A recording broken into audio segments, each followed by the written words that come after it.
Greetings, ladies and gentlemen, and welcome to this latest narration of the web series, The Nature of Predators. If you're new to the series, there is a playlist listed down below in the description. And as always, I hope that you enjoy. Chapter 131. Memory transcription subject, Captain Sovereign, United Nations Fleet Command. Date, Standardized Human Time, February 1st, 2137.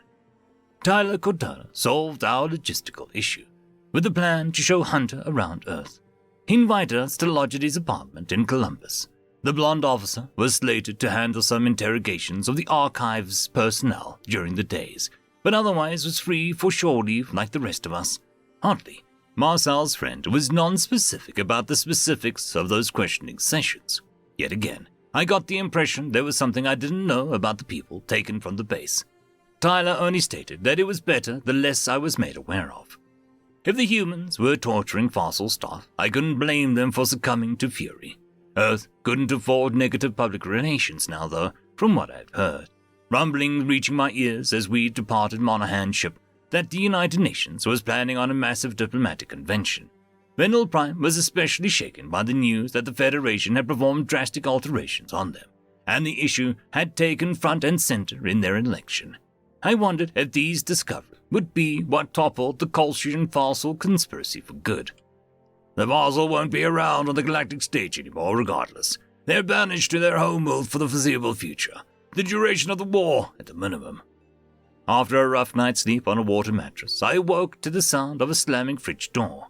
Hunter was already awake and Tyler was showing him the icebox's contents. Did ancient Terrans have the concept of freezing food, or did they worry about spoilage at all? With the fresh prey available for consumption, it would become evident quite soon how advanced or not the 1960s human was. I wished again that the Yodel, Tyler's exchange partner, was here to manage the primitive-minded aspects of the stay on Earth. Everyone likes mac and cheese. See, I can cook. Officer Cortana strode over to a microwave and popped the door open. He then fumbled with the packaging box, sliding a small carton out. That work for you, Hunter? The ancient predator squinted at the box, staring at the ice crystals within. You eat this cold? Oh crap, is that one of those fancy microwave things? I heard those irradiate your food and take out all the nutrients out. Hell, I even heard the Soviets use it for mind control. Don't be ridiculous, I chimed in. It heats up water molecules. It's basic science. It's like putting nuclear fallout in your food. The radiation isn't ionized. And mind control. Well, your people Tyler coughed before sliding the tray into the microwave. Let me just punch a few buttons. It's perfectly safe, I promise. We've had hundreds of years to see if it's not, you know. Exactly. Regardless, why would humans ever think something so crazy and unfounded? Says the one raised in the Federation. Ouch, Tyler. You're comparing Dosa to Mazix there. It was a different time. Humans had less refined views on many things. Like the captain told you. We had enough nukes pointed at each other to end civilization in one go. Isn't that right, Hunter? The brown-haired primate nodded. Yeah, you see, the Soviets want to destroy democracy itself. They'd like it if we were all communists. When I was in school, we did drills of nuclear attacks, and the teachers had us hide under our desks. I couldn't avoid gaping in horror as a mental image materialized. Had humans really taught their children that they could be irradiated at any time, the way the Federation did with predator attacks? The rhetoric would soon sound paranoid and unhinged if there hadn't been a very real threat of nuclear annihilation. I couldn't imagine living in a world where the possibility of self-inflicted extinction loomed over their heads. What was the point of hiding under a desk against an atomic bomb? Furthermore, the translator took its time chewing on the first part of what Hunter said before conveying communism as a classless society. It wasn't evident to me what that had to do with democracy, but Hunter spat the term with disgust. Carlos's words from back at Silas about not viewing others as people rang in my ears. Perhaps this nuclear standoff originated from an ideological rift. It sounded like the Soviet tribe, a name I'd never heard before, were viewed as an enemy in Hunter's territory. What's bad about a classless society? I queried. Wouldn't equality be a good thing? The microwave dinged, but Hunter's eyes were boring into my skull. Oh, feck! Are the aliens commies? Did the Soviets win? Why didn't they try hard enough to sniff them out? Crap. They'd kill me for criticizing them at all. Lay it on me, Sovlin. I didn't know Earthlings killed people for free speech. I have no idea who these Soviet people are, and I have no equivalent for the word communism. From what my translator says, it sounds like an unattainable ideal. If ancient humans knew how to have everyone get by, I'm all ears. I joined our military to provide for my family. It was well-paying, respectable career. Sovlin, most countries today have lax laws in speech, and you won't be taken to a handful that don't. Tyler placed the steaming food by Hunter, handing him a plastic fork. You can say whatever you like about humans and our governments. It's considered a basic right. Hunter pushed waxy yellow food around in his silverware. You've never heard of the Soviets? Sovlin has no reason to know of them. The Soviet Union collapsed at the end of the 20th century, broke into several independent countries. That's righteous. And now that I think about it, the Aussie called me a Yank, so USA still exists. Correct? Unreal. I was surprised she let the chick carry a gun. She sure didn't act very ladylike. Must be distracting, having eye candy around on the battlefield. The tongue on that one seemed like a shrew. I flinched with surprise, hearing such objectifying and belittling remarks from the primitive predator. The blonde human looked appalled, and his eyebrows arched up in disgust. Officers could turn his fists clenched and unclenched, while his teeth-baring seemed like the unfriendly kind. Reading between the lines, I could sense that ancient Terrans didn't believe females belonged in certain professions. It also sounded like Sam's speech patterns didn't align with the passivity Hunter viewed as fitting. Did the males see themselves as better, due to the higher propensity towards physical strength? Maybe Earth truly wasn't a charitable society when we observed them. The fuck did you just say? Tyler hissed. Hunter chewed on a mouthful of food. What? I mean, it's bonkers. They're the fairest sex. Pretty girl like that belongs at home, not fighting aliens on another planet. Look, I know that was the prevailing thought in your times, but you better drop the idea quick. You're going to get some teeth knocked out if you don't. If Sam's capable of doing the job and willing to take the risks, why shouldn't she serve? It doesn't matter who you are or where you're from. Everyone has an equal chance to prove themselves nowadays. You're getting hot under the collar there. I only wanted to protect women, was polite to her, and when she was around, I didn't mean for you to come unglued or anything, like I told Sovlin. I don't belong here. Clearly, culture isn't the same. You call denigrating half of humanity cultural? I growled. Tyler palmed his head. Tolerance is part of what I meant about less refined views. It's no different from you calling us predators and your insults towards Onso. It's not an excuse, but I don't think Hunter knows better. Stems from a place of ignorance. There must have been recent changes in humans as a species after all, so I gleaned some insight into how the Federation could frame pre-FTL Earth as an uncivilized world. Perhaps Hunter had some problematic views from his upbringing, though I didn't imagine that it could be that difficult to show him the errors of his thinking. There were some positives in notions that he espoused, such as democracy and the right to critical speech. On a separate note, Tyler's arguments about my predatory hatred being similar fell flat. That was related to personal trauma. Why would anyone else cling to biases when shown the flaws in their thought, especially a primitive waking up? Hunter should realize that he has to catch up with more enlightened minds. Hunter abandoned his half-eaten meal and padded over to the couch with a frustrated look. He cradled his head in his hands, breathing a flustered sigh. The human snatched the remote, but looked confused by the sea of buttons on the touch interface. He set it back on the coffee table, wringing his hands in frustration. Tears welled in his eyes, which I suspected was his overwhelming dread of returning. I found myself a spot next to him and picked up the remote.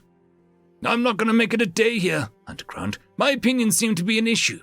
I switched on the streaming services. Oh, have I ever been there? I'm still there. It's hard to know that there's a problem with your thinking, but it's how you were taught. If you're open-minded and you try to be kind, it'll all work out.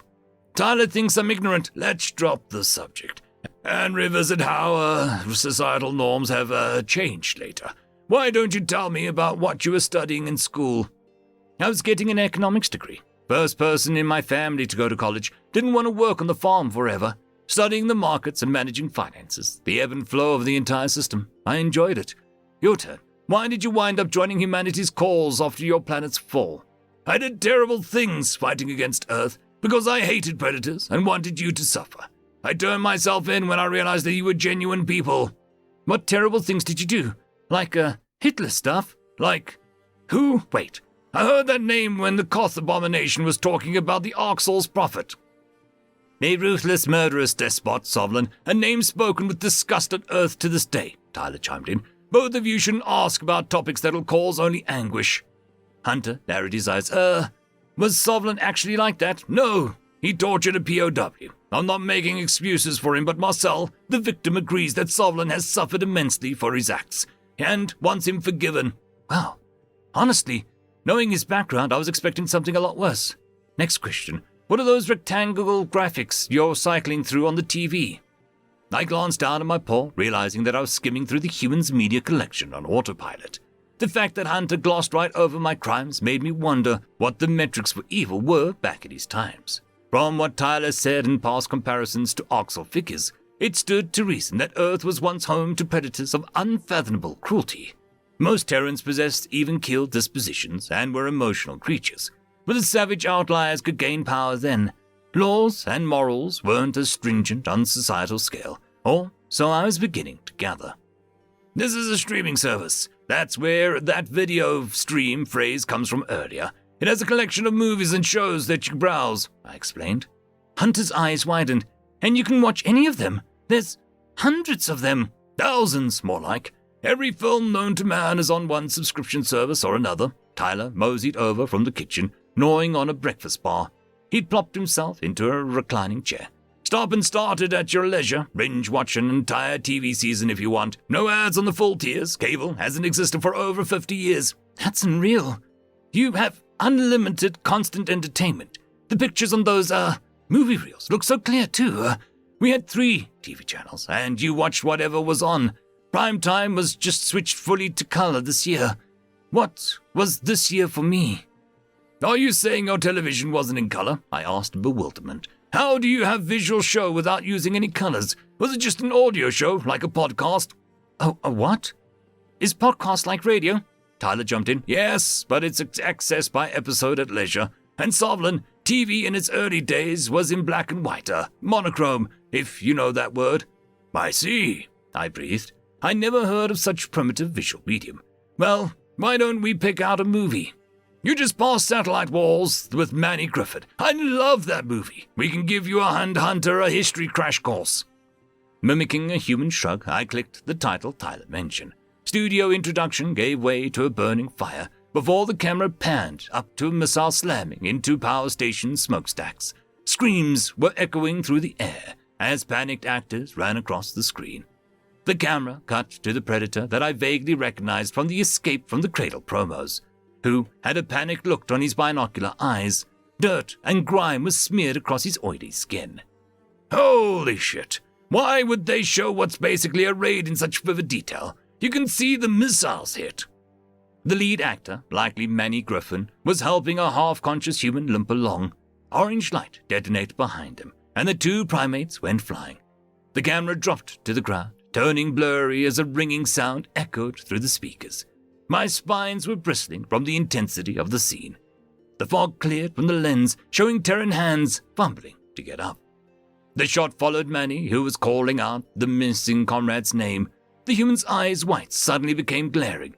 It was a look of primal horror before he skidded over to a shrapnel pile. I shrieked, realizing the actor was kneeling by a bloody corpse. The violence was graphic and uncensored, photorealistic even. A pole punctured through the fallen primate's heart, and a purple-red liquid soaked through his white shirt. I averted my eyes, trying not to throw up, while Manny issued a despairing wail on screen. Oh my! That actually showed the injury! Hunter was gasping at the gory sight as well, despite suddenly being from a more violent Earth than Tyler. That looks real. That's, worse than Psycho. I kept my gaze on the floor. That is a sick thing to show the audiences. In the opening scene, no less. They didn't show blood in your time, Hunter. Not many did. It was pretty taboo. Brutality shouldn't be depicted in detail. Tyler paused the movie, scratching his scalp. Maybe this was a bad idea. This is about the human cost of the Sat Wars, so there's a lot of stuff getting destroyed in chaos. I see why you humans censor your movies around us, I grumbled. I can't believe an ancient Terran has a better take on immortalizing brutality than you. Though I shouldn't be surprised when you play games about shooting other humans. He does what? Hunter demanded. Man, what is going on with you? Are you a serial killer? To even call that a game? The blonde Terran snorted. For fuck's sakes, I feel like I'm talking to Sovlin. It's adrenaline, a power fantasy, and it's normal pastime nowadays. Please tell me you're joking. This planet is nothing like the one I left. There's no wading into the future. It's more having an ocean of madness dropped on my head. Hunter had his nose scrunched in disgust, though this time I agreed with his input. The display of violence modern Terrans treated as entertainment was revolting. The primitive primate stalked off through the guest room, and Tyler watched him leave. So far, I'd failed in my promise to help his out-of-time predator integrate with his homeworld. I'd only learned disturbing things about his time period and views, yet Officer Cardona still managed to surpass Hunter's violence tolerance. Humans are exhausting. How can one species be such an enigma and have such an intensive collection of sordid oddities? Hunter's response to the bloodshed afforded a definitive answer to his thoughts on violence and willingness to perpetrate it himself in a bind. He would have gotten sick boarding the cattle ship back at the cradle, just as Carlos had. Despite understanding his background worldview better now, I had no idea how to help him adjust to the norms of a modern era. Whatever the reawakened terror said, this was only wading into Earth's offerings. There were greater extremes on the scale of both technology and entertainment that we saw today. We haven't even introduced him to every alien species and the history of the galaxy yet, I remarked to Tyler. We haven't tried to locate his current relatives. From the stuff in your apartment alone, he's having a reaction to just about everything. The blonde human sighed. Yeah, just about everything has changed. The hand of progress moves things forward, you know. You and I would be lost 150 years into the future, too. Forget the future. I'm lost in the present. Hey, you're not alone in that. It's hard thinking for yourself, but you're part of the whole hand of progress now. 150 years from now, I want us to still be here, and the Colchians to not. You and me both. We'll have to see what comes with your hush-hush diplomatic convention. Maybe the archives will change things. I don't know much, man. I'm sure it'll broadcast back home when it goes down. Some alien hotshots are coming into town, and the UN silence is more about figuring out how to sell it to humanity first crowd. The truth about uplifting shit has all of our allies rattled, though, so we gotta seize the day. The Venlo must be losing their minds. I wonder how Slanek is doing. Tyler's eyes darkened. I know the answer to that. It's not my business to say more, but Slanek isn't well. Not to mention, the Battle of Malu is still ongoing. Deadlock. That declaration made my heart sink as I recalled how angry Marcel's exchange partner had been after my appearance. The Venel had been through tremendous trauma, bouncing between grueling battlefields and watching a friend's torture. Part of whatever was hurting him was my fault. The new revelations about Venel kind could have been the stressor that tipped the scale and lent to a full-on breakdown. There was nothing I could do to help Slanek and Marcel, however. I had to focus on the person that I could still make a positive impact for. There had to be options available to aid Hunter in fitting in and learning the proper etiquette of our time. Humans were fundamentally different all those years ago, in some ways. Good traits worth salvaging existed within him nonetheless, so I wasn't going to write him off as a savage predator yet. End of chapter. I'd quickly like to thank the T5 channel members and patrons: Cam Maxwell, Casper Arnholtz, Bushmaster177, Lord Azrakal, Ambrose Cattell, Quantum Wednesday, Dragzoon W.R.E, and Blueberry Cat. Thank you very much for the support. It is super appreciated.